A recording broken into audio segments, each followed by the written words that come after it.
Before my dad died, he once told me a story from when he was in Vietnam in the 1960s. He told me about a mission where he and one other American with 5 CIEG strikers, South Vietnamese villagers turned fighters, were tasked to emplace seismic ground sensors along a trail network deep in the jungle.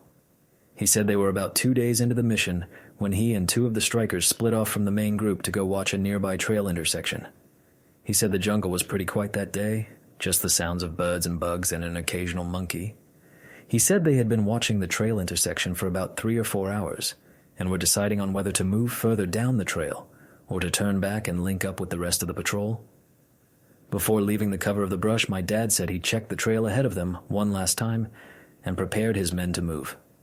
Now here is where the story gets interesting, and he told this part with absolute dead seriousness.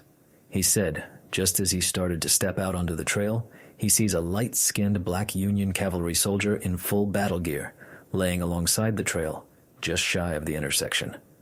My dad said the Union soldier had 2 pistols, a Spencer rifle, and a short curved club at his hip. As my dad was trying to process what he was seeing, the soldier looked directly at him and smiled. Then the soldier slowly placed a finger up to his lips as if to tell him to be silent, and then motioned my dad back off the trail.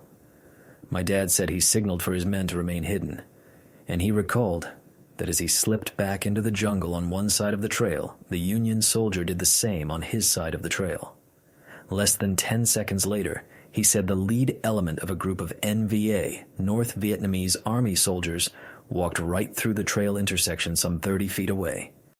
My dad estimated that the group was comprised of some 70-80 soldiers equipped with automatic rifles, light machine guns, and rocket-propelled grenade launchers. He has no doubt that his entire team would have been wiped out on the spot. He said as soon as the enemy soldiers had passed, he and his team beat feet out of there as fast and as quietly as they could and rejoined with the rest of the patrol. He reported the enemy soldiers his team had encountered, but decided not to say anything about the soldier he had seen. My dad kept this secret for many, many years, only telling me just before he passed and earlier, only telling his grandmother on her deathbed in the 1970s. He said when he told his grandmother, she smiled and without opening her eyes told him, "You saw old Red Tom." Red Tom was my great-great-grandfather.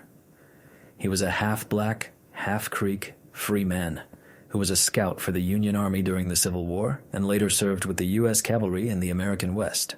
He was known for carrying 2 pistols, a Spencer rifle, and a Creek war club into battle.